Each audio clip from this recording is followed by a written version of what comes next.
dear friends, welcome. Welcome. Mayoral here. And you're listening to The Study of Stuff. And I want to thank each and every one of you for tuning in, baby. I really do appreciate it. Because the natural man is what I am, but not who. No. Right there. That's my new track. Just released it. You can find it everywhere that you stream music and all those things. You know where those things are, go there. But if you don't want to go there, you want to go to one place where everything is, every single thing is, it's mayoral.com. You'll find my podcast there. You'll find my music there. You'll find some jingy jangs and anything you're looking for. I'm telling you, it's there. Go look there. If you can't find it, whatever it is, you can't find it, go there. I'm telling you, it's there. Trust me, mayoral.com. It's there. Whatever you're looking for, it's there. Anyways, today's show, my interview, great conversation with Derrick Broze. I truly enjoyed this conversation, man. We covered a lot of ground. We talked about his history. We talked a little spirituality. We talked about psychology a little bit. We talked a little bit about community building, parallel societies, his music. We went all over the place. So if you're interested in community building, if you're interested in parallel societies, what are those things? And how to opt out of the technocratic state, which is the name of his book, where he's coming out with a new edition. And I'm telling you, you should check this book out. If you don't want to be a part of what's coming, if that's not for you, man, you don't want the technocratic state that's on its way. And for the most part, it's here, dude. It's here. If you don't want that shit, then you better start making some plans now, man. Start building some community. Really put your shit together. And if that is what you're into, this is the episode for you, man. Let me tell you a little bit about Derrick Broze. Who is this guy, Derrick Broze? If you don't know, I'm going to tell you. Derrick Broze is a freelance investigative journalist. He's a documentary filmmaker. He's an author. He's a public speaker. He's an activist. Okay, this guy truly embodies the definition of activism. So this guy is about action, solution-based thinking, and really trying to make a difference. And honestly, I can attest to that. I had the pleasure of hosting one of the activation tour dates here in Mexico, and himself and Miriam, fantastic individuals. They mean what they say, and they say what they mean. Anyways, without further ado, here's my interview with Derrick Broze. All right, so we got Derrick Broze on the show today. Super excited to have you on the show, my brother. Thanks for doing this. Yeah, I'm happy to be here with you, man. I know it's been a while. We've been trying to make this happen, so thanks for your patience. Absolutely, and actually, it works out perfect. It coincides with my year here in Mexico. Actually, leaving Canada, getting here, so participating in the Exit and Build program. So it's kind of good that we're doing it now and not sooner. So it kind of worked out perfect. Great, man. Happy to be here with you. Happy to talk about. I know we're gonna get into some fun topics, so I'm ready for it. All right, let's do it. Well, first things first, I definitely want to talk about how I came into contact with your work. So first of all, I think it was 2014, if I'm not mistaken. I was watching a good friend, James Corbett, and he had you on, and you were talking about, I believe it was conscious resistance, if I'm not mistaken. And right away, that caught my attention. I was like, okay, because I've been at this game for a bit, so I've seen a lot of people talk about straight conspiracies, activism, spirituality, all this stuff, but you were kind of starting to mix them together. And that really rang true to me, being that's a big part of how I view things is there's a physical, mental, and spiritual component. And right off the bat with that interview with Corbett, you're already throwing in aspects of spirituality. And I thought that happened to be extremely important. So I really liked your take on that. After that, I kept up with a lot of the work that you putting out, and that's quite intense, the amount of volume of stuff that you put out there. But then activation tour, so that came up, and I wanted to participate, and I wanted to help you out. So I participated in trying to book an event here in beautiful PV where I'm at, and we had yourself and Miriam come down, give us a little bit of a talk. I found that it was profound, and as usual, you found a way to mix spirituality into the mix. So I'm a big fan of your work because it's action-oriented, solution-based. You put in components of spirituality, and I think that's fantastic and very important and really helps an individual stay grounded in this crazy, chaotic mess. Yeah, no, I definitely tried to be conscious of that. First of all, I mean, it's always cool to hear people because it's very rare, I feel like, these days for somebody to be like, oh, I was listening to you back in 2012 or even 2014. It's almost a decade ago.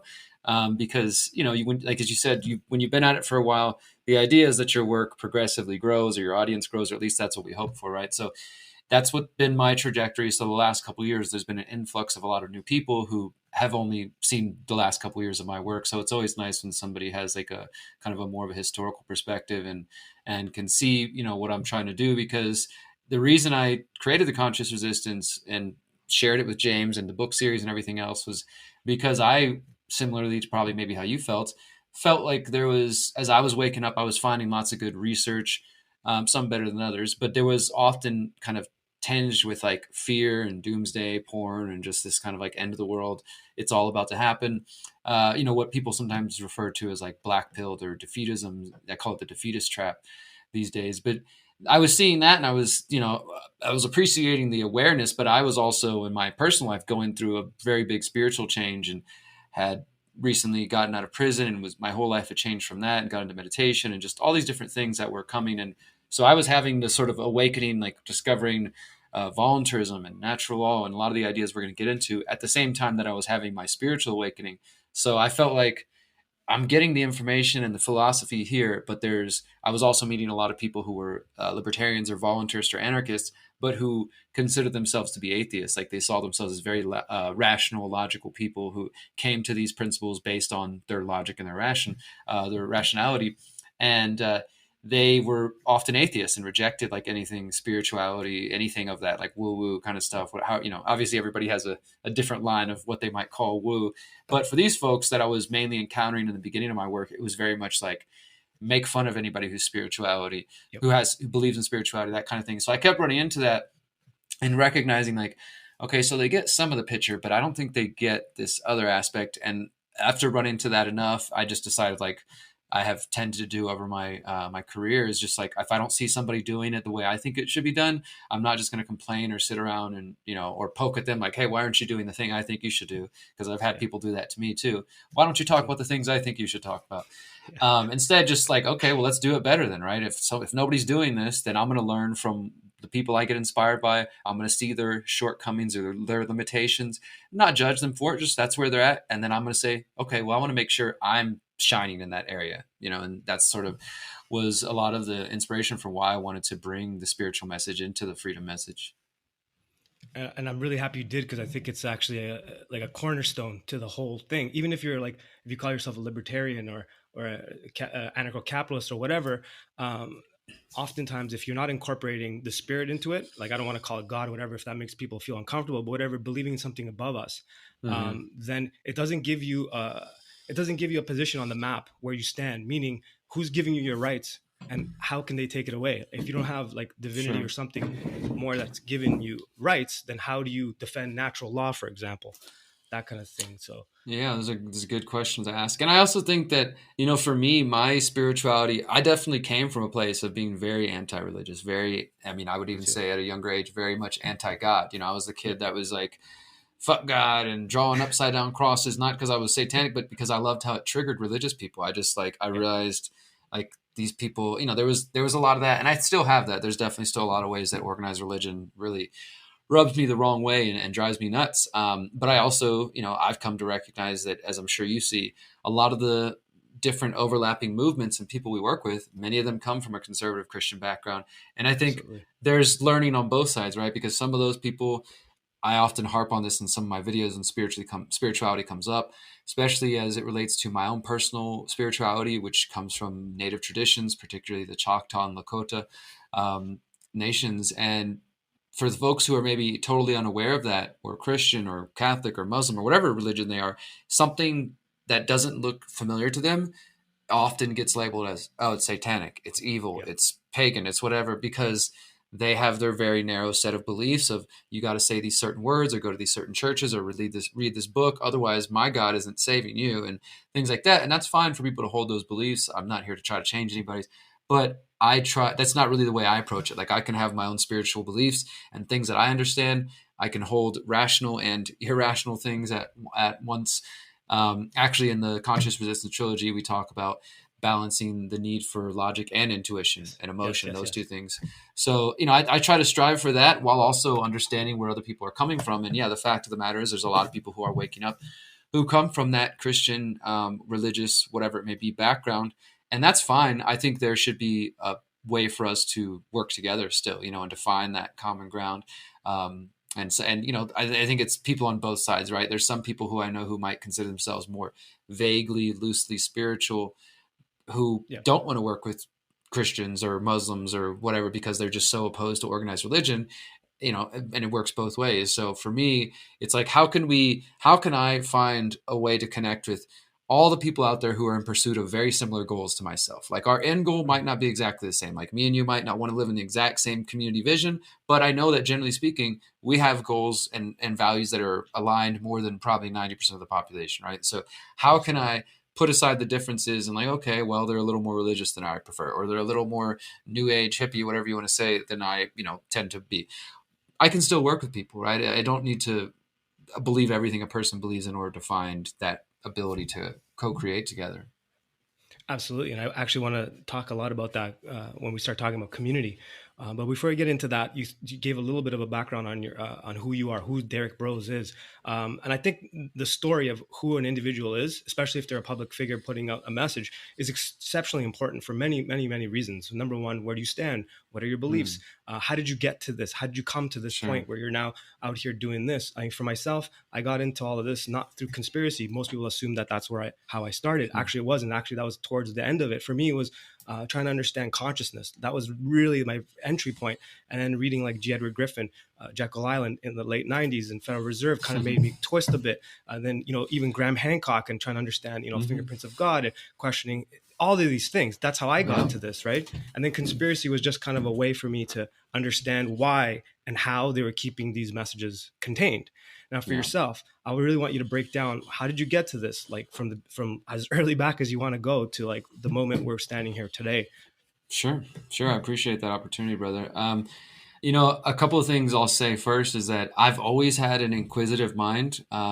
Just from, I can remember being in elementary and being the weird kid going to the library to check out. I've been trying to find these books forever because I would like to buy them, because I remember reading them as a kid. I can't remember the exact title of them, but it was something like a series that was like, one of those unsolved mysteries or unexplained. And it was like books about UFOs, books about the Bermuda Triangle, books about spontaneous human combustion, books about disappear, and I was into it. I was there for it. So from a young age, those kind of things piqued my interest. Bigfoot, Loch Ness Monster, this kind of stuff, just because I think I was open-minded enough, and those sort of things planted seeds that would sprout later in my mind that, like, hey, maybe you're not being told everything that exists in the world, right? That sort of was already in my mind, but I didn't really start to get into what I'm doing now until much later.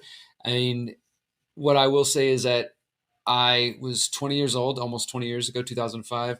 I got addicted to crystal meth in January 2005 after kind of spending the better part of a year and a half bouncing between being the drunk guy at the party, puking everywhere, just using alcohol to try to solve my problems, then taking pills all the time, then taking ecstasy for 6 months till I was a zombie. And I was just like hopping from one thing to the next, kind of in this permanent state of being like blacked out. Like, I wake up and like, oh, I got a new girlfriend. I don't know how that happened. I don't remember like literally I was in this like haze. And then eventually January 2005, I tried crystal, and that pretty much just like grabbed me and got a hold of me. And by November 2005, I was locked up. I turned 21 in prison, or on the way to prison in the county. So I got locked up about a week before I turned 21. And that was, where I was able to start doing a lot of introspection, meditation, prayer, and really that person I described before, who was very much like anti-God, anti any of this stuff, I'd started to wake up and kind of open up spiritually before I got locked up, because in addition to all the hard drugs I was abusing and misusing, I was also experimenting with mushrooms and acid, and those kinds of things were definitely like showing me there's something more going on than like just this physical plane. And so I kind of had already those seeds in my mind, in addition to, as I said, just being a young kid really curious about the world.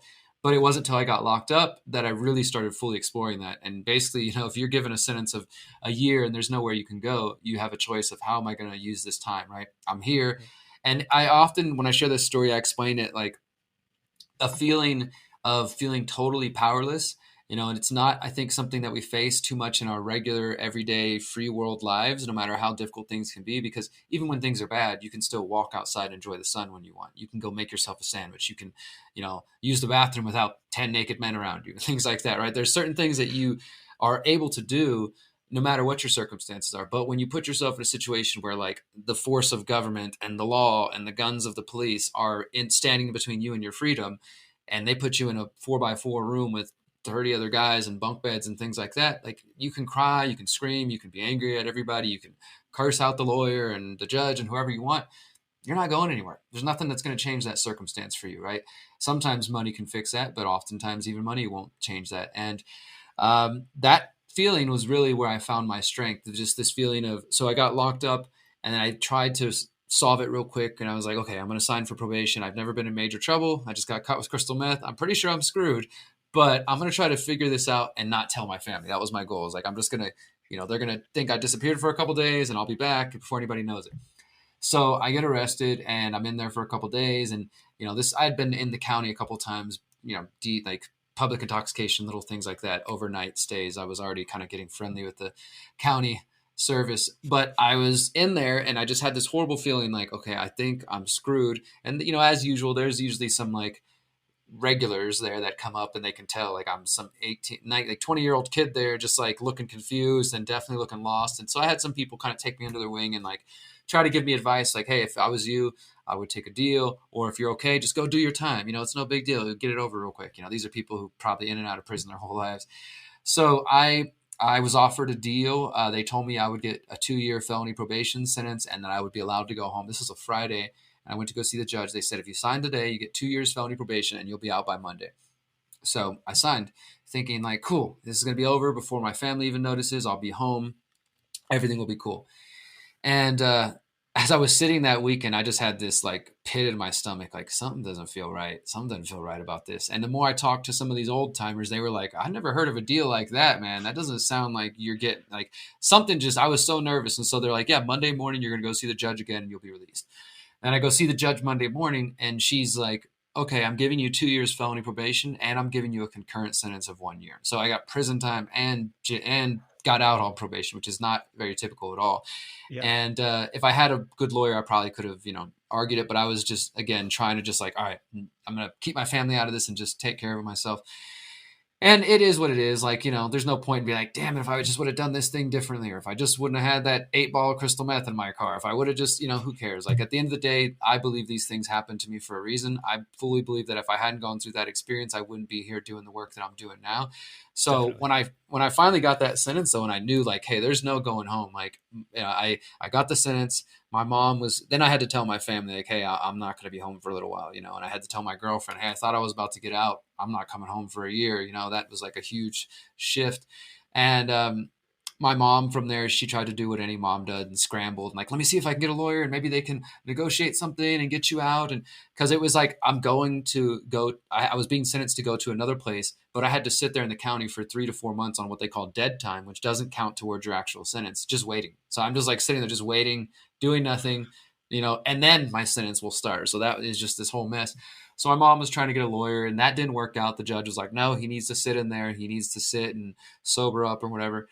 And yeah, so once that came and it was like, damn, we played all our cards. Like, I can't do anything. Like, that's when that feeling really set in of like, oh shit, like this is it. Like I'm here. I'm fucking here. And that's like the sadness, the anger, all the things coming in. Right. And like, and again, those thoughts of, damn it, why did I go try to go buy weed that day? Why did I go do this thing? Why didn't I do this other thing? And it's all just a waste of time, at least for me. I mean, it's good to have those feelings and to feel them for a moment, but ultimately it's like, okay, so what am I going to do?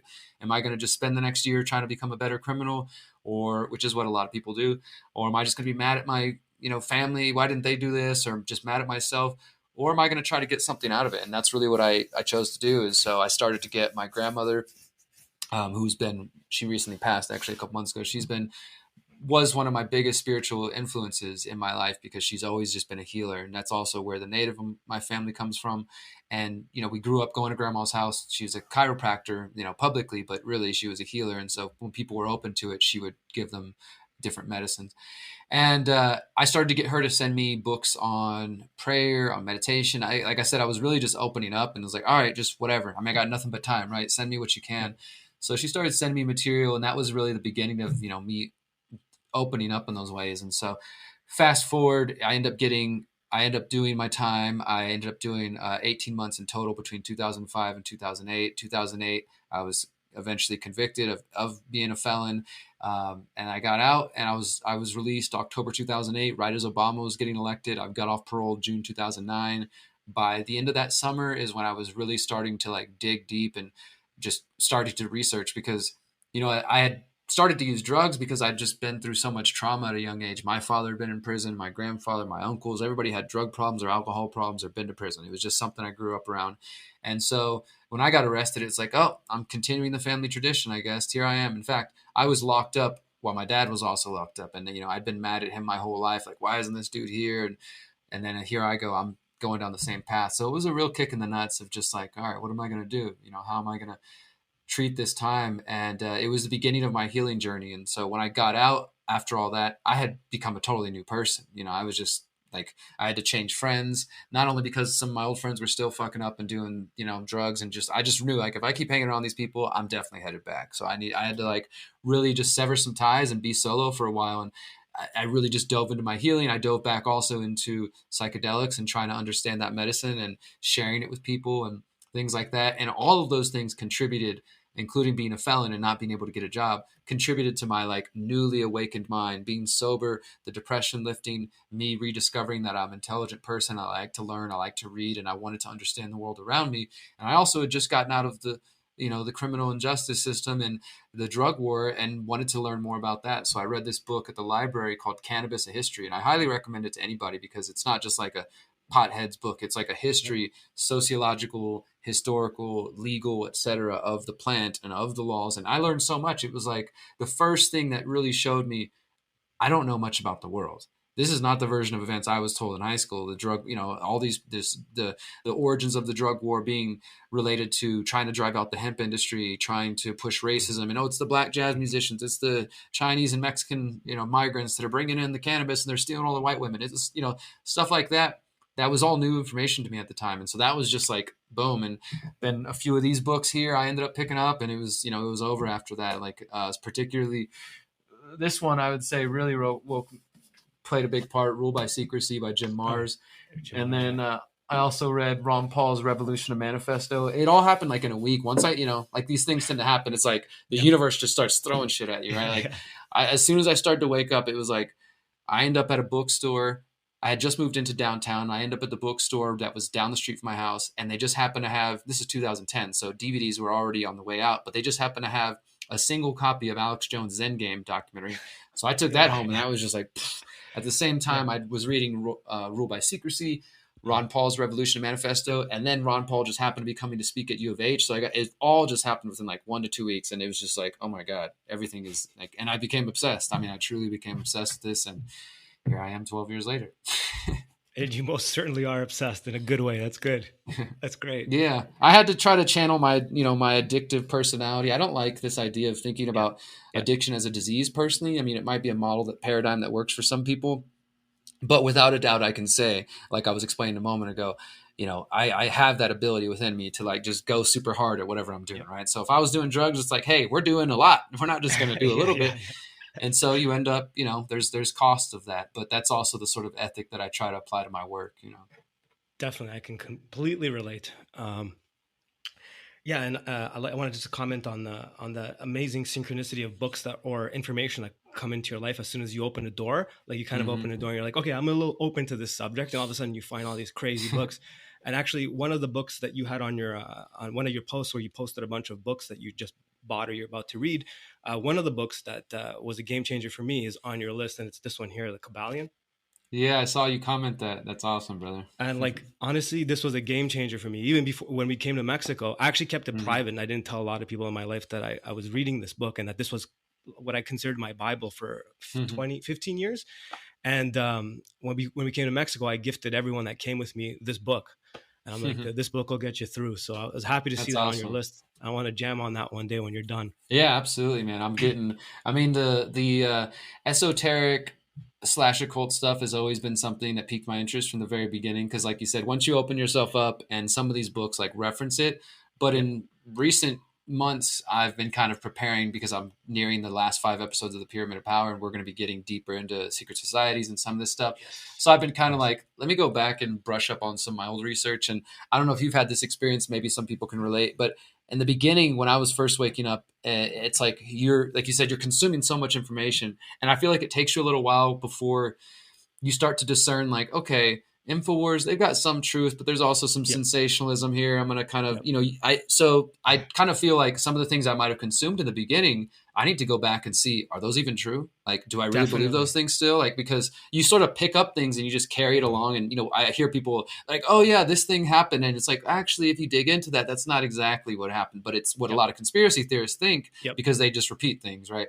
So part of that is just, touching up on my interests of Rudolf Steiner and Yeah. Manly P. Hall and Kybalion and Hermeticism and a lot of this stuff to try to understand it better as it relates to the agendas that we are dealing with, but also, because there is, I believe, a lot of knowledge to be gained from there. So yeah, I've been dipping in, and that picture you saw, Definitely.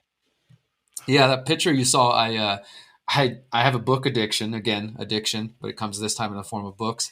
And I decided to break that. And I typically deal with this by not going to bookstores. I don't allow myself to go to bookstores because I will just go crazy. Yep. And I'm like, I've already got too many books to read and catch up on, and books that Yep. I'm trying to. But this time I said, fuck it. My birthday's coming up. And I just ordered like $400 worth of books that are like all on their way, including Kybalion and a lot of Hermeticism and old school conspiracy research and stuff. Well, it's great that you touched on that because actually I'm kind of going through like a weird phase of my life. Actually, before I get to that, I'll recommend this book. It's called, I'll send it to you after. It's called The Secret Source, and it came up right around the time of The Secret and all that stuff. And it Oh, was cool. about like it was discussing pretty much the Kabbalion, early Hermetic history, all of the stuff that you just jammed on, and it's from the philosoph.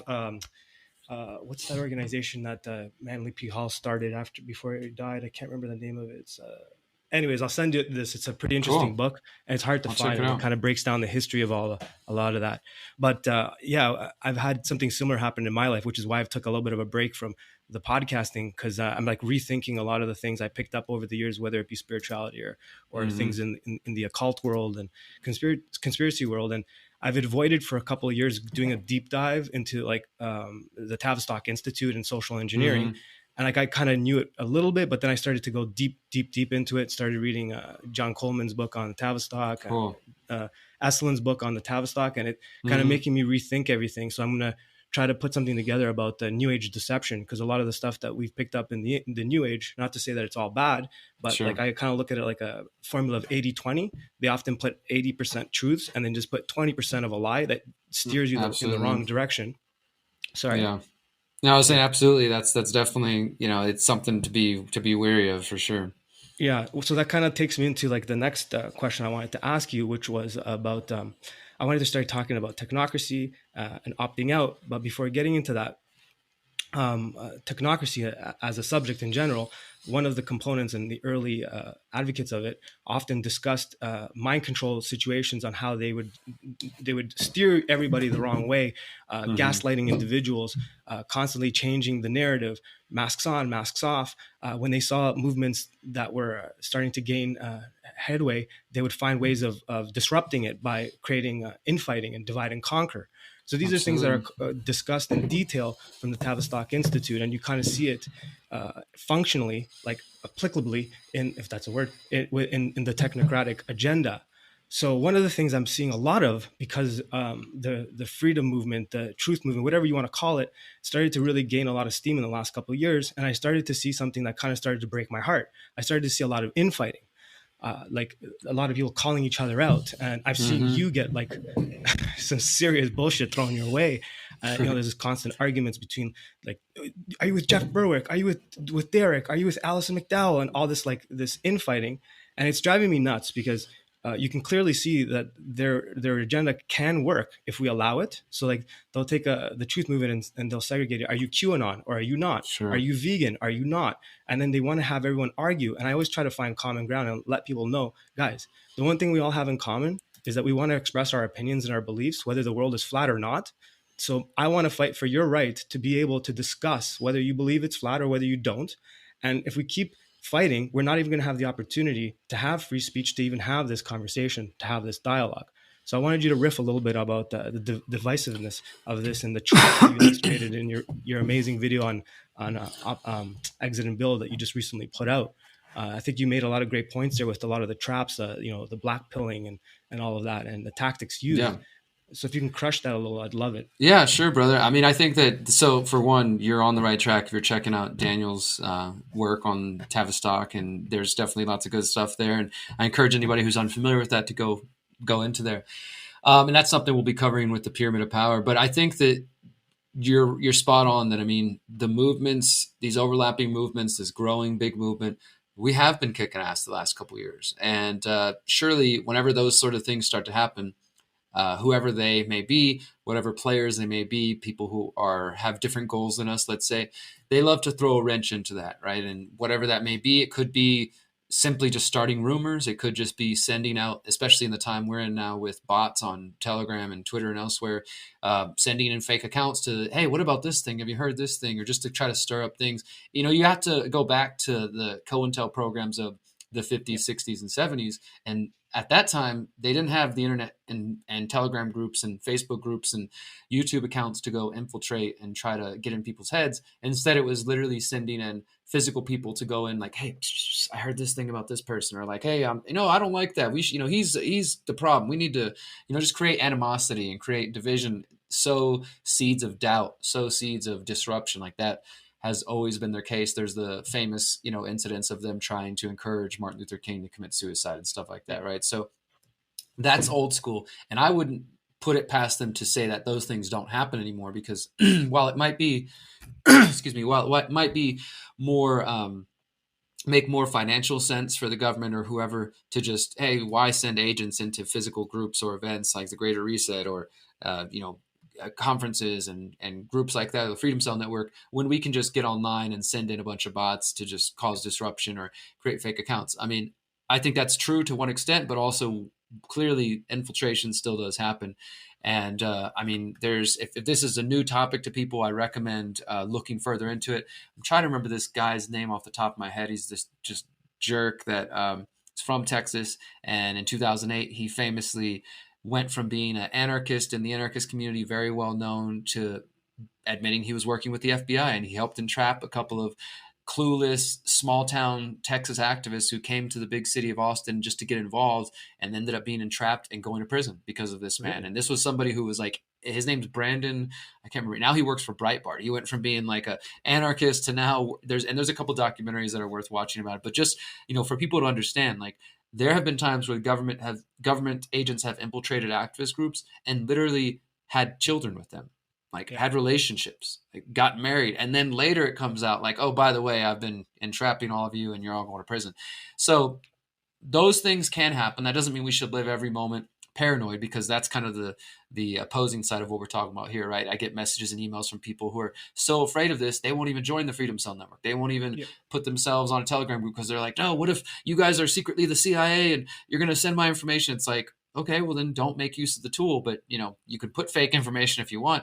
But my point is, people are they get caught up in that they're just, and this is what I talked about, they get that paralyzed, that sort of like defeatism. There's nothing I can do, or just there's a state of inaction where even if they believe that maybe there are solutions, they're so paranoid or so concerned. And again, with good reason, I'm not saying stop being paranoid, you conspiracy theorists. There's reasons for that, but we got to balance this. We got to temper, because if you're in a position where you're so aware of the infiltration and the attempts to create division and sow seeds of disruption that you don't do anything, well, then they're winning as well. They don't even have to disrupt you. If you just stay home, then they don't even need to disrupt things. They just know, okay, well, we scared them all so good, they're not even going to bother doing anything.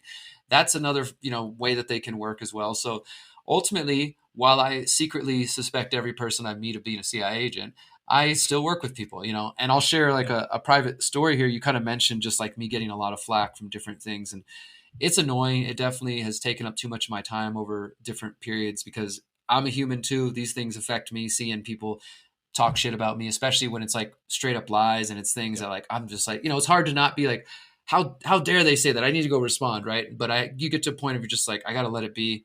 People who know me, people who care, people with critical thinking, they're going to ask questions, they're going to dig deeper. And if people just want to believe things they hear about me, then whatever.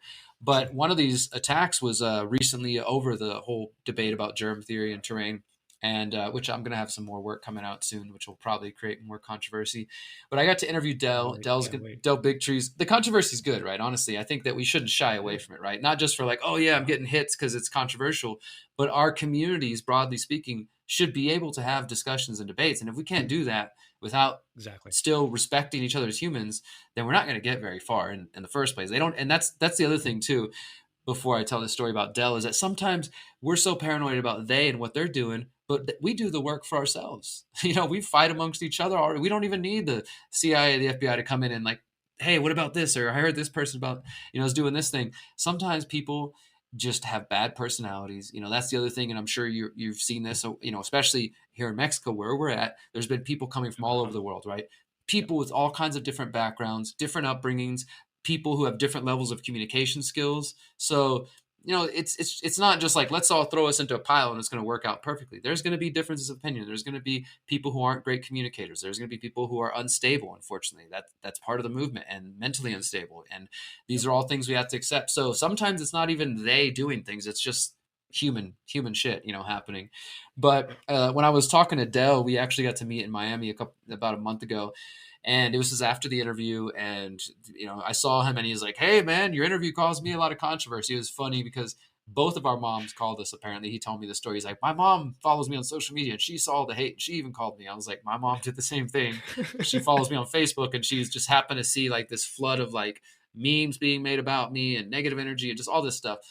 Anyways, by the end of the conversation with Dell, after we talked about this, and I felt like, what, this, to me, he could be a CIA agent, I guess. Like, who knows, right? That's what they're trained to play a role. But from what I could tell, this felt like a genuine human who's out there filing lawsuits and helping reveal good information about the shots and things like that.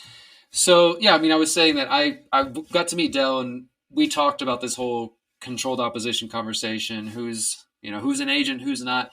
And at the end of the conversation, Dell just asked me pretty plainly, how do you know that I'm not controlled opposition? And I just told him straight, like, I don't. But if, like I treat everybody, if I start to feel like I can't trust you, I'll stop working with you. And that's just kind of how I am. Like, we can never truly know another person, right? People 100%. Are married to people for 50 years of their life, and they find out they've been living a double life or something like that, right? These things do happen. It's hard to ever under 100% know who a person is when they're by themselves. Maybe when Dell's home and he's in his office, he calls his CIA handler, and I don't know that, right?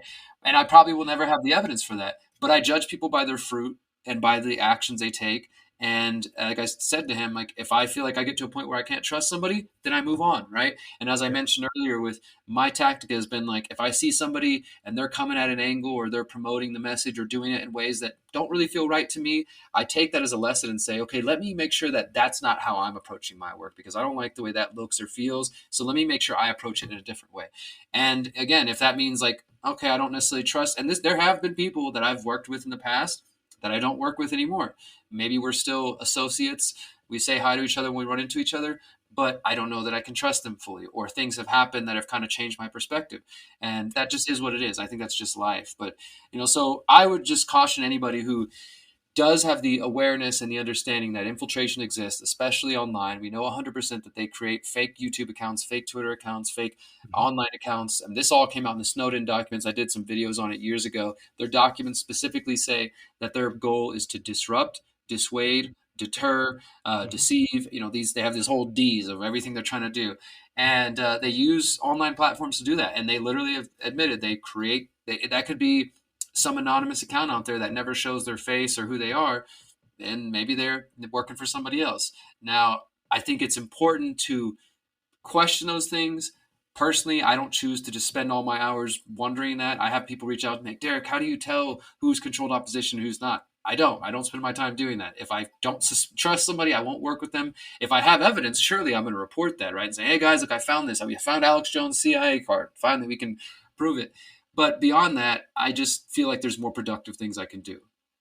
Agreed. And what a waste of energy there is in like investing time in trying to figure out if every single person is controlled opposition. So it's just a waste of time. I want to kind of move towards opting out and the technocratic state.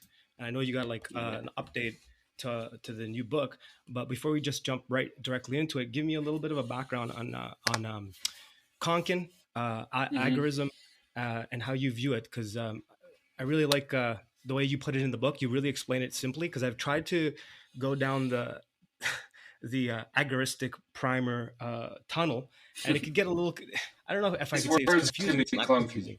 It can be clunky. That's a good way of putting it. So when you put this out, I was like, okay, thank God. It was like right before COVID, as I'm sure you'll mention, but it struck me right away. I'm like, I need this book. And then 2 minutes later, I definitely need this book because COVID's at my doorstep. So yeah, if you could just jump Yeah. into to technocracy, Konkin, and agorism. Yeah, sure, brother. So I'll recommend this to you and your listeners. It's worth your checking out. The talk that changed my life and introduced me to this was a talk given by John Bush, who is my partner in the Freedom Cell Network, in 2011. You can find it still on YouTube. If you search John Bush and the Fed Houston, something like that, it should pop up. And that was the first time that I had this idea of agorism explained to me, and specifically the strategy of counter economics. This is all discussed in the book. I'll give like an overview, but the simple fact of it, like the way that it made sense to me, is that John was speaking right outside the Federal Reserve, pointing at the building and saying, the only way we're going to end the system is if we stop using it. You know, Mhm. they're not going to audit the Fed. They're not going to end the Fed. There's no reason to sit here. And this is at the time when Ron Paul and others were trying to pass those bills and they were going nowhere. Nobody was paying attention. And so the message was pretty much like, stop waiting for them to pass these bills to audit the Fed or end the Fed. It's not going to happen. The way you end the Fed is you find ways to stop using that system. And this is, of course, like 2011, so Bitcoin had been around for maybe a couple of years, but it definitely wasn't known to the degree that it is now. So we still didn't even have ideas. It was like people were mainly using silver. Like, okay, instead of dollars, let's trade in silver and I precious remember that. metals or try to create alternative currencies. But it was in that moment that it just clicked to me. And it's like, wow, okay, so don't use the system. Focus on creating something new.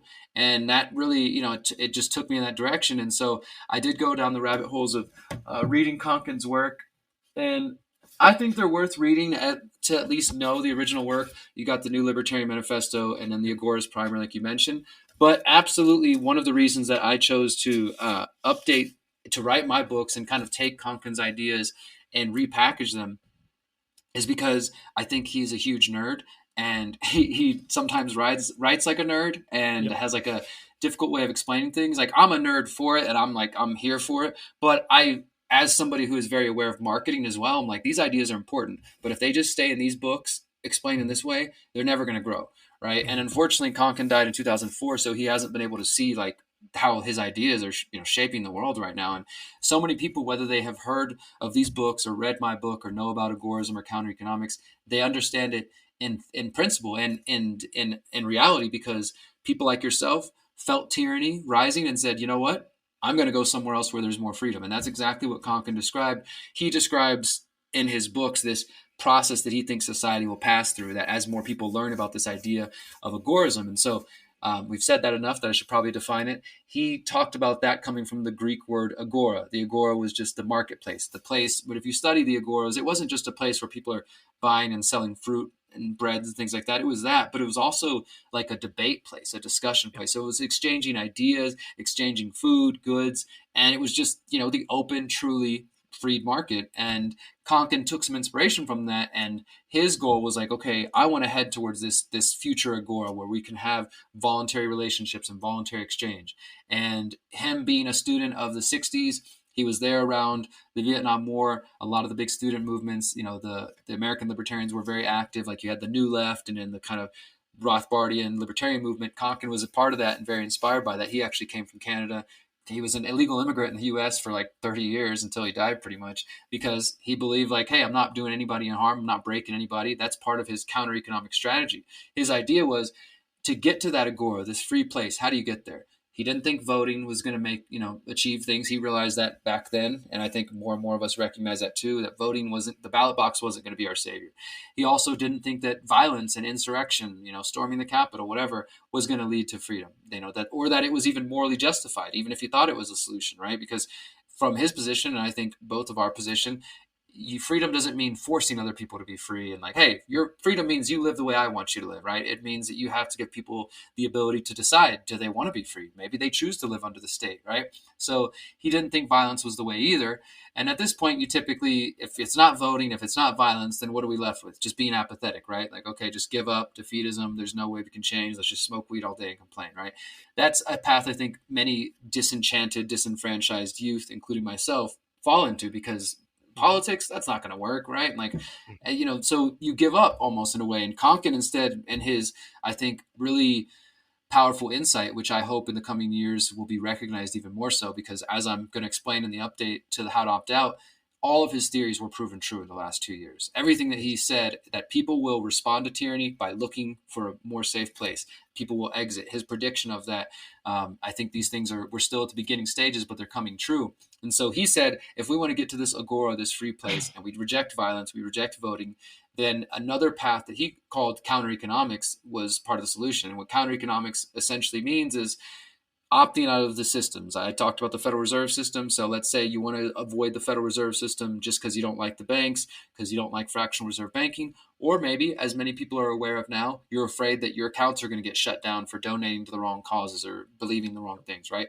So you recognize a problem and you start to say, okay, well, I want to pull my money, my time, my energy, my financial, spiritual, moral support from these systems, and instead participate in what he called the counter economy. This outside, and the reason he chose that term, the 60s, counterculture and stuff, he was trying to tap into a lot of that kind of, so it was like the counter to the mainstream economy, not like against economics. In fact, he thought economics were really important, and understanding how economic systems work were important. But he meant it like, so you have the mainstream white market, white economy. That's where people who are getting taxed, money being taken out of your check, going to the government. There's a record of it. That's like what most average people are used to and what we're kind of pushed into. Go get a job, pay your taxes, all that kind of thing. So if you're trying to avoid that, he talked about we should use the counter economy, which were the black and the gray markets. And again, Konkin being a voluntarist, he didn't believe in the initiation of force or violence. So when he talked about black markets, he didn't mean things like murder, theft. These are the kind of things, I think people hear the term black market, they think of the mafia and some kind of negative things. He simply meant black market being things that the state says are illegal, that you consciously choose to do anyways, that's a counter-economic act. And the gray market would be something like, it's frowned upon. You're supposed to get a license to cut hair. You're supposed to get a license to open a business, etc. And he was saying if more people consciously chose to not do those things and say, hey, I'm going to exit from that system, and I'm going to start participating in this counter economy. And he mainly did focus in terms of like finances and things like that, where I've tried to take these ideas and expand on them and talk about education system, the food system, like everything. Like we need a counter economy in all areas. And yeah, so that's kind of what Konkin talked about, and he talks about in these books. And yes, I definitely, like I said, there's some parts where I'm like, I get what you're saying, but why do you have to be such a nerd and explain it in such a weird way?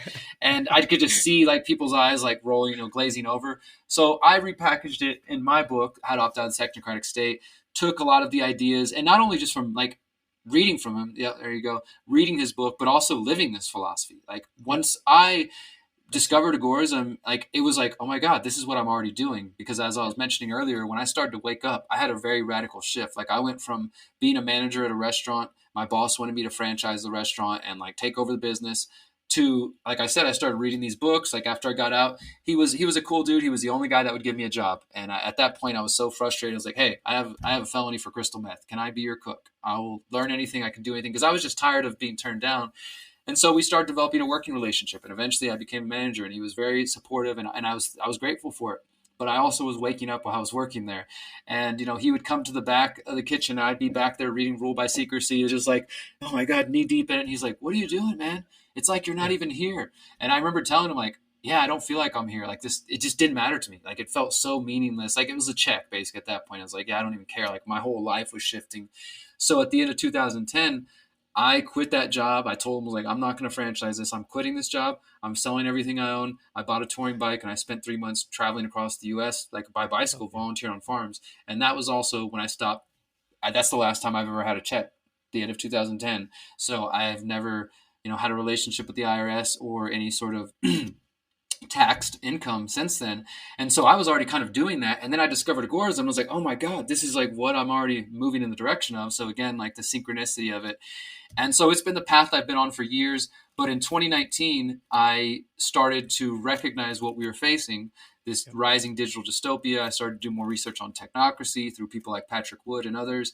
And also I could see from some of my journalistic work, which has often focused on digital surveillance tools, I could see that the rise of facial recognition, the rise of social credit scores in China and elsewhere, and all the digital tools were presenting a very huge challenge that not too many people were, and I would say even within our movements, were paying attention to as much as they are now back in 2019. So 2019, I started writing this book, and I published it January 30th, 2020, right before, right as we were hearing about COVID. And as you mentioned, it has become my most popular book. And now I've written a new introduction and 5 new chapters, which are literally being edited and formatted right now. And if everything goes well, this book will be available for purchase by Christmas. And I'm going to have it at the Greater Reset in January. And it's basically just, as you mentioned, the activation tour. After traveling the U.S., I did 60 days, 30 city tour of the US, and then we did a 60-day tour of Mexico as well. And I learned so much just from talking to people like yourself about like, here's the thing I've struggled through, or here's the thing I'm trying to work through, or here's the thing that did work and the thing that didn't work for me. So a lot of it's like my own research, but also just kind of crowdsourcing this knowledge from all of us who've had to leave our home countries or move from one place to the other and trying to condense that information. And so I kept the book in its original form. So it has the original intro, the first 2 parts, and it also has Konkin's book in there, which will now be the 4th part of the book. I wanted to keep it in its original form so people who haven't read it yet could consume it and be like, oh my God, this was before COVID, and then see the post-COVID updates and kind of understand. And so I do put a bit of history just for those who don't know, like, hey, the last 2 years, the movement has grown, freedom cells have exploded. Because when I, think about this, when I wrote the book, we hadn't even heard the term the Great Reset. We hadn't seen vaccine passports. We hadn't seen, so much. So I feel like now I want to, and what the book is aiming to do is give people some tools, some ideas for thinking about becoming unbanked, for potentially facing more travel restrictions in the future, whether it's another pandemic or the climate or whatever. We know that they have these plans for more lockdowns, for more of these kinds of things. So the book is now taking the position of like, we've learned some stuff the last couple of years. Now we should get even more ready, and we should think about these things so that whatever the next situation is, we're not caught with our pants down. And, also I think the people who maybe were in places that ended up being extremely tyrannical, they now have a window to start considering, do I want to stay here for the next thing, or would I like to, exit somewhere else? Well put, man. And it was a very timely book, is a timely book. And the updates, I look forward to seeing. And that takes me into like a solution, parallel societies and all that.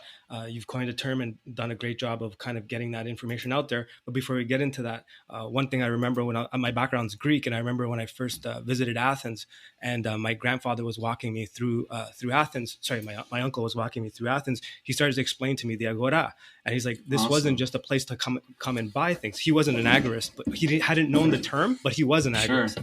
Sure. And he made a distinction even then between libertarianism and kind of tried to like make it more action based. So he was describing to me the agora. He's like, here's where our ancestors would come to argue, to debate, to discuss, to buy, to sell, to challenge each other. And he even pointed to it was a temple at the time for the unknown God. And it's even referenced in the Bible when they were walking, when I think it was Paul was walking through Athens. They said, well, why don't you go to the altar of the unknown God and tell us about your Christian God?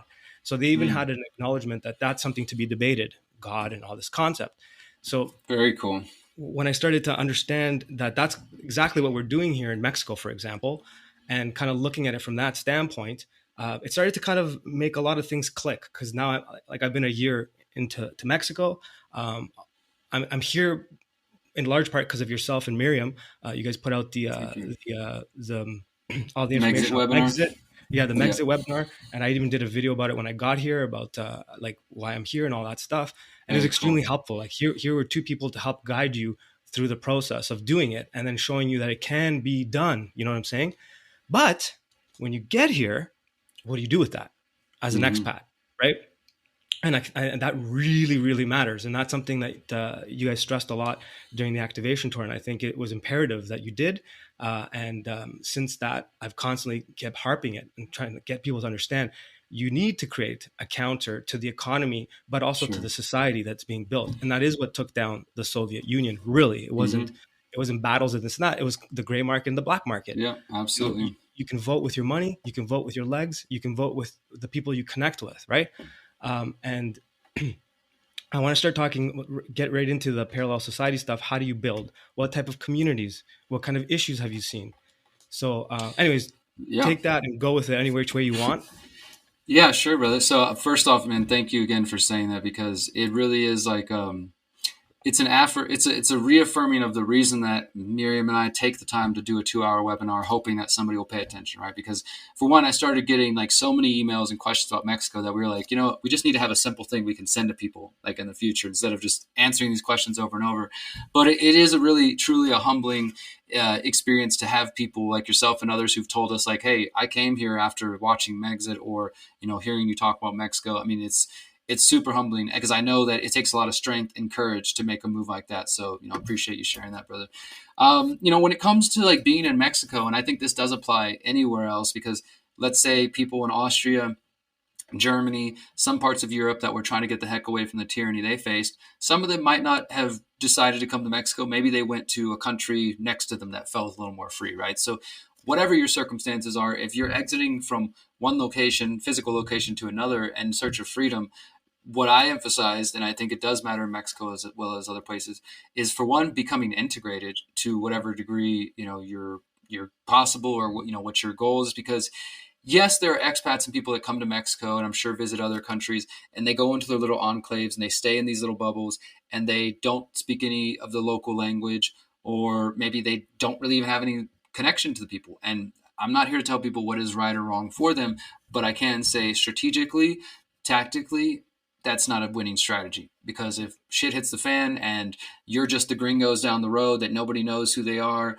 then there's not going to be that family, that community, that unity, which is so important in Mexico, as you know, like that networking and the connections of who you know, and building with people. And Mexico's a big country, so it's going to look different from Puerto to Morelia to Tulum and everywhere else. Like I get that, but generally speaking, going for integration, whatever that means to you, whether that means like, say you're a musician going out and trying to connect with the local music scene. That's something I've been trying to do, trying to connect with the local activists, trying to find, the other people. Like, for example, Miriam and I are vegan, but whether you're vegan or not, sometimes vegan markets or organic markets, these kind of places are where you're going to find the kind of people like us who want the good food, who want the healthier options, right? You might not necessarily agree with them on every political topic, but generally speaking, I've found that like going to those kind of events, like health food shops or marketplaces, farmers markets, you're going to meet other people. Those could be a good place to go out and pass out flyers and say, hey, I'm with this local group. We're trying to meet other people. Let me tell you about it, right?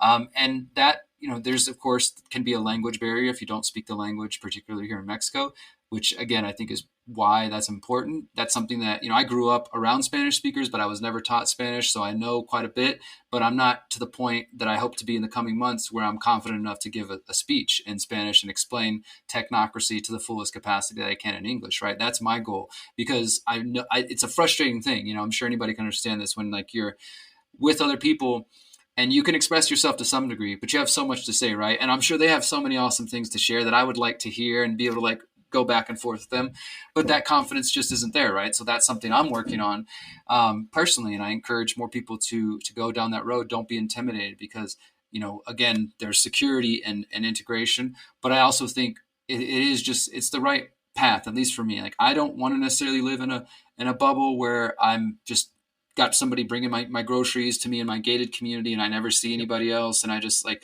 again, everybody has their own path, their own desire.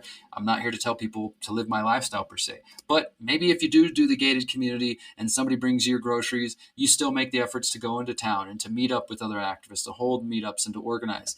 And, the beginning of what's going on in Mexico, and I think a lot of the Freedom Cell Network was mainly focused on just like connecting people locally and getting people to not feel as alone, right? And that's been so important the last couple of years. Just that's been one of the biggest things, honestly, I can say that I heard in the US and Mexico, is that I felt alone, I felt terrified, and then I found the Freedom Cell Network. I found the website, or I found the Greater Reset, or I found this group doing, local things through your work or something like that. And that itself is just a huge weight off people's shoulders, because then they're like, oh my God, I'm not alone. I don't feel so crazy. I can talk freely. And for many people, they don't necessarily have the outlets that we do, or maybe haven't developed the friend circle where they can just talk about this stuff all day, right? So they're having to put on a mask, maybe physically and metaphorically, every day they go to work being somebody else. And then they finally get around other people, and they just you could just see them explode, and they just, oh my God, I have so much to share. And it's a beautiful thing to see that happening. So that alone can be so empowering. And I feel like that was the role the Freedom Cell Network was taking on. But now there are more people, myself, yourself, and others, who are inclined to okay, but we need to get land. We want to grow our own food. We want to actually live around other people of like mind. We want to focus on raising the next generation of children in a different way. We want to, have clean water and these kinds of things. And this, to me, this is the agorist counter-economic exit and build strategy. Again, it's not just about the finances, getting off the financial system, although that is a huge component with the central bank digital currencies and digital IDs and all that. Definitely something we should be thinking about. But it does apply. I try to take a holistic approach and, look at all these different areas: economy, relationships, food, health, just the whole thing. And look at what area of my life, how can I apply this concept and build more community with people and get more integrated. And so myself, I've been in Mexico now 2.5 years, and I've been working with a group for 2 years now. Our group started at 50 people, and naturally over the last 2 years has gone down to 5 households. So now it's 5 households, including me and Miriam, that we trust, that we know very well. And we've spent the last 2 years developing our decision-making process, developing our conflict resolution process, developing our entry and exit agreements. What do you do if somebody wants to leave the community? Do they just sell their house to anybody? Or, how do you bring in new people and these kinds of things?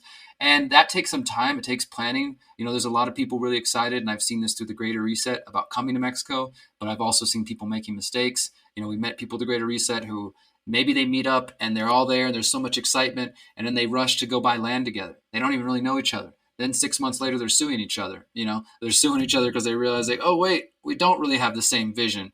There's this tendency, I think, because, we're all hanging out together, we're all on the same page, right? But it is important to actually get to the details. What does your vision look like? Maybe it's not the same as my vision, right? Doesn't mean we can't all coexist in the larger, ecosystem, but you might not necessarily want to live with every single person in the movement, right? I know I sure don't.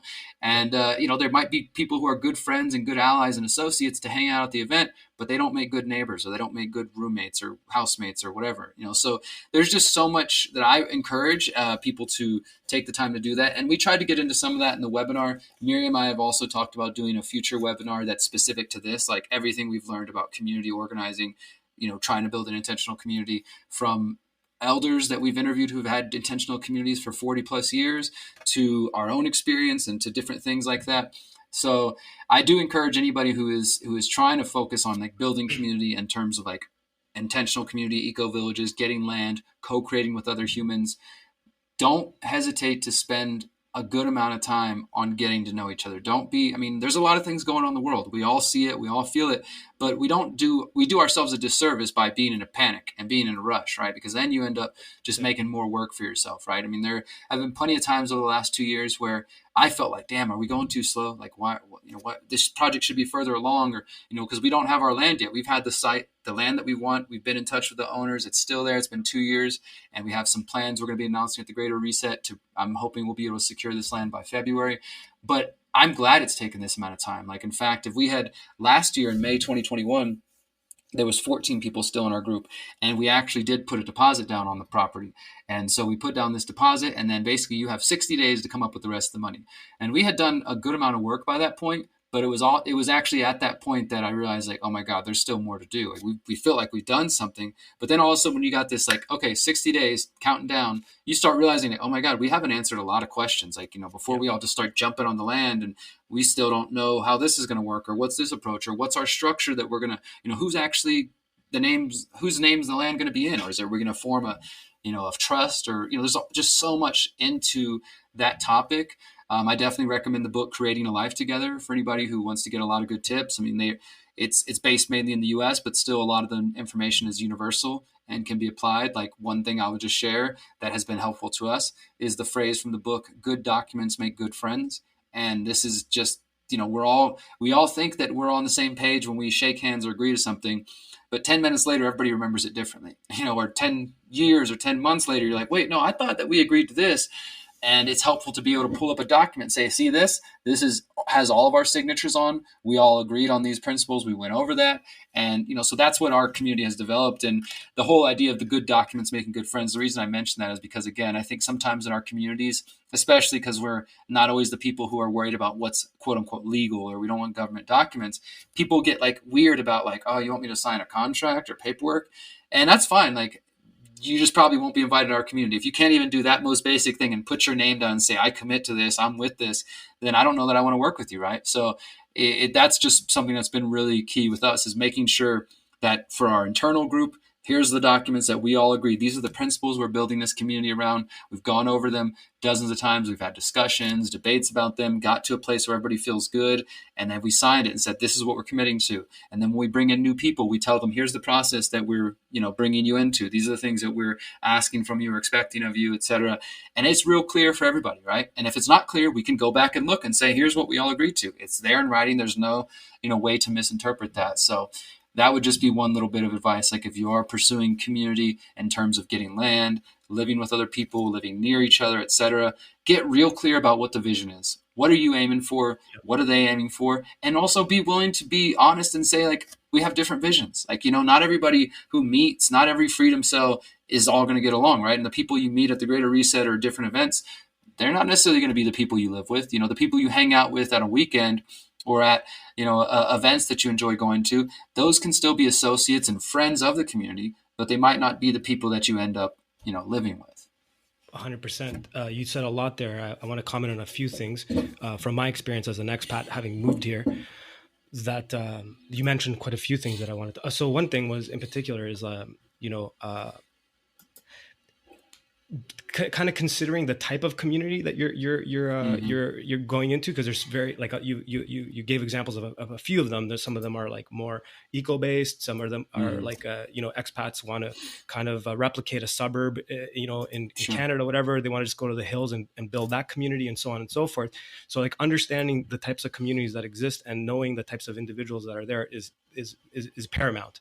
But another key thing is integration.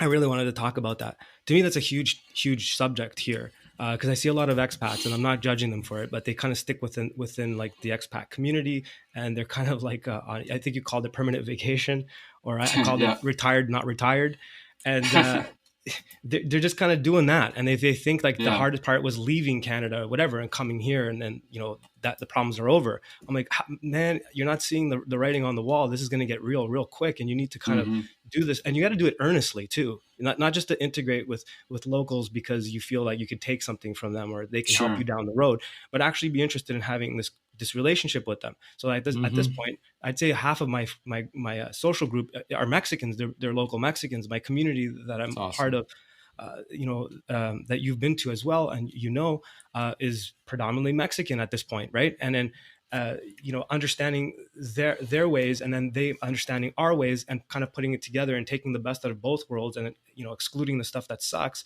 actually makes for a better society. It's easier to integrate both in the society and the culture, but it's also easier to integrate in the concept and idea of creating a parallel society. And I don't think that could be understated. Because from my experience, the ones that the expats I see here that are doing really well, like mentally, physically, mentally, and spiritually, are the ones that are actually integrating and looking for community. And I think that can't be stated enough. Another great point that you made about community is putting it all on the table. Kind of like getting all the difficult conversations out of the way. Like in my community, there are carnivores, there are omnivores, and there are vegans, and everyone has to kind of be comfortable with how that plays out in the future. And so far, I haven't seen any issues. I haven't seen any problems. Like I've met you personally, and there are some vegans that'll just throw that shit in your face, and others that'll just be like, "That's what I do, and that's what you do what you do, and I do what I do, and we're good with it." And there's no issue there. But then when it becomes like a religious preachy thing, whether it's about something spiritual or something, it becomes an issue. And a lot of these communities do have a mission statement as to why they want this community to exist, and it may not be something that you want to sign up for. So like some of the communities I'm seeing build here in the freedom cells are more like suburbs in the hills. I'm not interested in that. Like I'm just Yeah. not interested in that. And that doesn't mean that I still can't communicate with this community and kind of maybe even create a Exactly. trade route. But you're good with what you do, and I'm good with what I do, and then that's just how it should be. So And the I feel reality like is we need like a diversity. This is what I talk about in the book too, is like we're working towards a time where there's a diversity of all kinds of communities, right? Because it's not yes, just like, hey, let's build a community in Morelia, let's build and that everybody's come there. We're going to save the world from one location. Like we need people thinking in these terms of opting out of the systems and building the new systems, building new communities, new ways of living to yes, show people this is possible. Because I'm sure you've run in this too, is like most people don't even believe that this is possible because they haven't seen it. People, we're humans. We learn by what we see visually typically. So if somebody can't see this example of people coexisting and yep, working together and growing food and doing these things, it's just like, I don't know, that seems so abstract, so far away. And so, to me, it's like the more of these communities that are existing, and also the more communities that have different visions and different ideas. Because yeah, like we're not a vegan community, we have half vegans in there, but we've had discussions and come to like an arrangement that works for everybody, that we feel good exactly. about, and that everybody can agree. And that's that. So ultimately, when we have, like I mentioned, we started with 50 people, 20 something, 14, now down to 5. There's no bad blood between any of these people. In fact, it's more like, I'm glad you're recognizing the vision we have doesn't work for you. So you can go find the vision that does work for you. And in fact, if I can help you, let me tell you about the other communities I've learned about or met, right? Exactly. So we need as many as possible as far as I'm concerned. I fully agree, and I'm really happy to see what's happening here in Mexico and people kind of coming together, and it's a good thing to see. You know what I mean? And so I just Something wanted to special is thank you for. happening. Yeah, absolutely. And I wanted to thank you personally for like helping out a lot of people I know personally that have been helped by yourself and Miriam. And I Thank you, don't brother. mean that lightly. Thank you. It's been a big help. It's heard and appreciated for sure.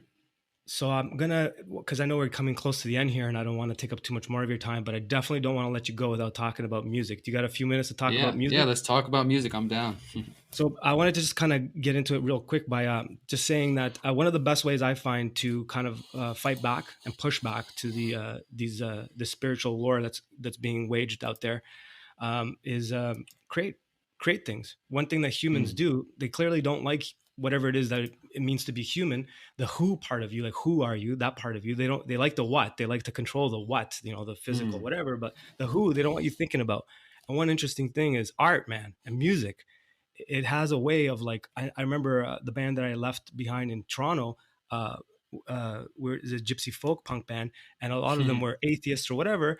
And it took them a couple years of me singing these songs, and they're like, "Are you talking about consciousness here in like terms of God?" I'm like, "Yeah, That's dude, you've funny. been playing this song with me for like 7, 8 years. You just caught." He was like, "I'm an atheist, right?" I'm like, "Yeah." I'm like, "Do you have a problem with playing this song?" He's like, "Well, a little bit. We should talk about it." But the way it came to him was he was just walking down the street reciting the lyrics in his head, and it dawned on him that the message It's was like, this. wow. You know what I'm No, saying? I've had that happen similarly too. Like before everything I'm doing now, I was metal vocalist. I've always been in like metal and punk bands, and so I've always been the vocalist, always been the lyric writer, and had similar conversations where like the guitarist or somebody's like starting to like check out the lyrics and like, what are you talking about, man? Like I'm like, yeah, I'm talking about some real stuff. I don't know if you guys noticed, but So, um, being that we're both practicing this art revolution, let's call it, Mhm. tell me about music, man. Like, before I crush like some stuff about your album here, how did you get into it? Like, Yeah. where does Derek and music, where do they meet? Man, they met very early on, right? Like, I mean, I've been in bands since I was in 6th grade, garage, just, playing in the garage with friends, screwing around. But I started doing shows, like local shows, house shows. When you're in high school, you're just playing at people's houses or backyards, or, you get your first venue gig and it's like a big deal, right? So I was doing that all the way through, like, playing with friends in their garage in 7th grade. I super at young age, like inspired by bands like Slipknot. So we were dressing up in costumes in the garage, just doing our weird thing. And then through high school, it started to become something I took seriously. And actually, and I don't think too many people know this, I haven't really shared it much, but the band I was in as I was graduating high school, which was called Through Broken Glass, and there's probably still some music out there somewhere. So I was graduating high school 2003. And if you remember, like, this is of course MySpace days. This was the very beginning when bands were starting to get picked up through the internet. Like, it wasn't like there wasn't SoundCloud. It was just like you could load music on MySpace, and there was mp3.com and stuff like that, right? So it was the beginning of that. And that whole paradigm was shifting, just like the internet changed so many things, right? Like, you didn't have to rely so much more on trying to just get a label. Cause that was the thing back in the day for anybody. It's like, who doesn't know, it's like your dream is somehow a label's going to hear me and pay attention to me and I'm going to get picked up and then I'll get signed. Right. This is before you could just put your music out there and develop your own following. And we actually got signed and we were about to start working on, we had just recorded our own self-recorded album, and this small label based out of Arizona heard it, picked it up, they loved it, they wanted us to re-record it and release it. So we were negotiating like merch contracts and distribution and all this stuff. But this is also the time when I started to really get into my partying and stuff. Myself and the bass player, we were both just doing a lot of drinking, a lot of cocaine and stuff like that, where the guitarist and the drummer were like stone cold sober Boy Scouts. Like, they just wasn't part of their world. So unfortunately that it got bad enough that my bass player just literally bailed one day. We called him like, dude, where are you at? We got practice. And his mom's like, Steve's no longer here. He moved to Arizona, just picked up, and like, he felt like his problem was so bad, he just needed to leave. And the label heard about it and they decided to drop us. They decided like, oh, you guys are going through some stuff, so we're going to go ahead and pass. And that was a huge, like, no, like, oh my God, damn it. We so close yet so far. Right. And then I get locked up in 2005. I was still in the band and they stuck with me. When I got out, we kept playing. But then when I got sent back, it was like, once you get sent back a second time, most people have less patience. So girlfriend left me, band left me. And I just was in and out of doing that thing for a while. But when I got out and I got into activism, again, I kind of started sort of put music aside. I did go to college for a little while and I just had my own training, but I took the one thing that I actually learned was this class I took called concert promotion and venue management. And so before activism, I was always a promoter, whether it was promoting and booking my own bands. I started this company. And what I mean by that is I just started doing things. I didn't ask for permission, but I started a company called Visionary Noise, which is still around. A friend of mine runs it now. And I basically just started booking bands. And it's funny because I was in the scene, I was going to shows in the punk scene and all this stuff. And when I realized, as I moved into the city and I was waking up, I wanted to like do something. And I was just like, I want to make music. I want to still be involved in music. And I started asking around to some of the promoters, and as these things can be, it was very cliquish. And I was literally told, you can't just start booking shows, man. Like, there's people that do that. And I was just like, what? Are you fucking serious? That's how shit is? Like, these are from the punks, right? They're like, no, we're the one that books the shows, kind of stuff. So that, of course, as has been a habit in my life, I'm like, I'm going to do my own thing. I'm just going to create my own thing.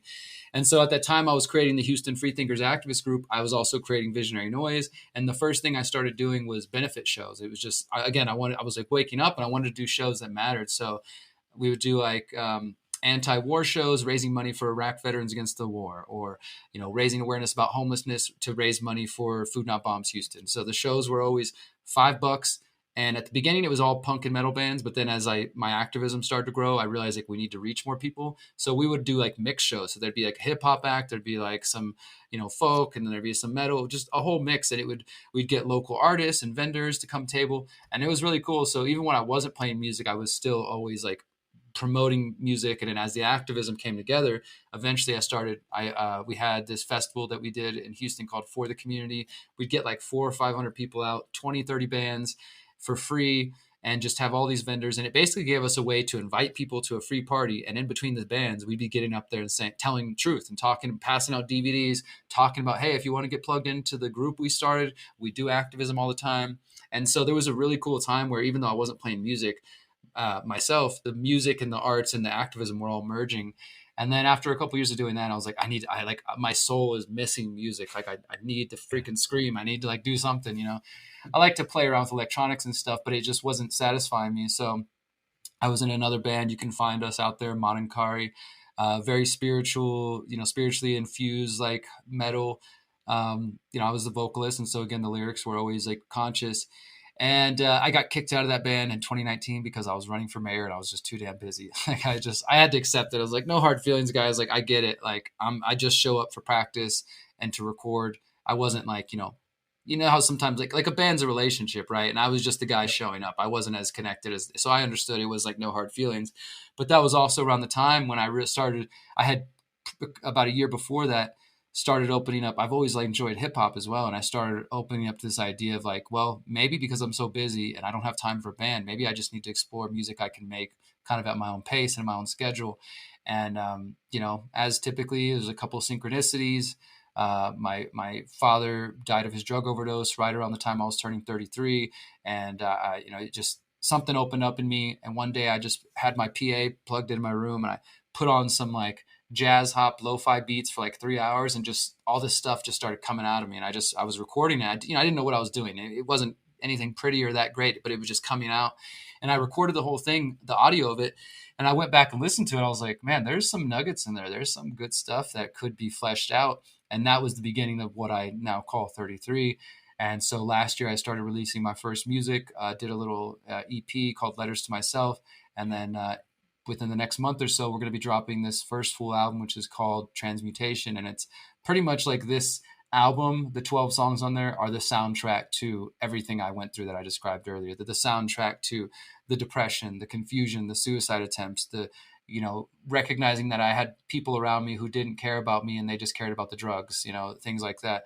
And, and then eventually, of course, getting locked up, waking up, healing. Like, so this album is trying to transport people to the, those dark places. So it's a heavy album in the sense of like, content wise, but I think people are going to enjoy it. And there's definitely there's a period, it's meant to be listened to as an album. A lot of times music these days, it's just like singles and stuff, but this is definitely meant to be like, listen front to back, hear the lyrics, and go on the journey that I'm trying to take you on. So I'm super excited to share it. Well, I really felt that with your first Letters to Myself. Just I was re-listening to it again the other day, and I really like how it tells like your story of like where you came from. You hone in on a lot of stuff about your addictions and your issues with your family and all that stuff. But I also like that you reflect on your own flaws, like as if like you're responsible for some of the things that have happened to you. And I think it's looking into the mirror. With the last track, looking into the mirror. Hold on, let me see. Yeah, Look in the Mirror. That's my favorite track because I could and I'm picturing you just sitting there, kind of like literally looking in the mirror, like just letting it all out, the good and the bad, and kind of just dealing with it right there on the spot. And so yeah, I'm really looking forward to what you got coming down the pipeline. That, man. The production, that song. Sorry, that song, let me just say on that song, it came from a place of just getting sick of people talking shit in Houston, because I got local haters as well as, internet haters from just the mistakes I made while I was growing up and things I did. People want to keep you in the past sometimes, and sometimes it's like people, especially at this point, just make up shit. But there are things, people I didn't treat as good as I could have when I was younger, relationships, being a cheater, being a liar, these kind of things. That song is really kind of just like putting that out, like, hey, you think you got something against me? Here it is. I'm going to put it out, and the same thing, like when I ran for mayor, it's like, I'm going to just admit to everybody, hey, I'm a felon, former drug addict. Now you got no ammo against me, right? Because I'm going to put it out myself. Yeah. Well, yeah, and like that takes a lot. It takes a lot of balls to do that, because it's not easy to put it out there for everyone to hear and and listen. And the way you even started the album with reflections, it kind of sets the tone. And then how you end it with like reflection of yourself. Thank you, brother. I appreciate you catching that. It also kind of reminds me of the title of your website, like a conscious resistance. It can be taken two ways, like, resist consciously or resist the consciousness, Yeah. It's definitely about how you interpret that. Yeah, I mean, I'm glad you're catching these. It does feel good to know that somebody out there is checking it out. And I believe that with this new album, like, honestly, I was just telling my producer yesterday, I'm proud of what I did with Letters to Myself, because just, you got to put the first thing out, right? Like, here's the first thing, the first attempt. But I definitely believe what we're about to drop with Transmutation is miles ahead of everything I did before. And I can't wait to share it. Yeah, sorry, that cut out there real quick. What I was saying was, it reminded me how you entered the album with reflections and you exit it with like looking in the mirror, looking into the mirror. It kind of reminds me of the title of your website, Conscious Resistance. It kind of means two things the way I see it. It'd be like resist consciously, like know what you're doing, and consciously resist by exploring your consciousness, or like just generally being aware of it. Or it could be reversed, like avoid it. You know what I mean? Like so. Definitely about how you interpret that, for sure. Definitely. Yeah, man. And that's material.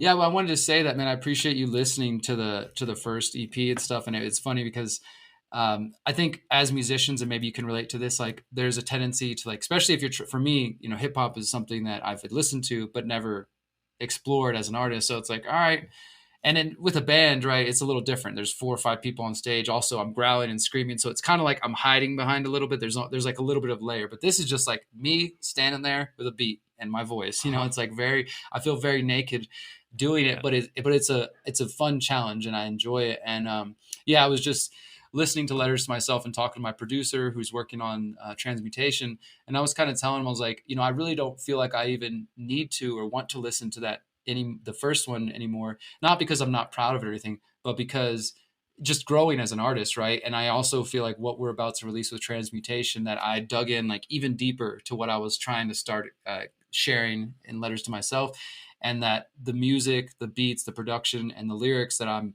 using for this new one, I think that they're miles ahead of everything that I did last year. Yeah, is Clarity Streetlights going to be on that album? Did Yeah. you release that as a solo? Yeah, you can really see it there. Like you could hear that the production quality is shifted.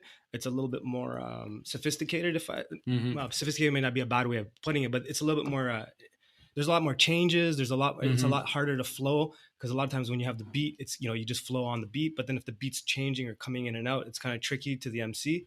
And you did a really good job. Actually, I saw a huge growth in your delivery style. Thank you, brother.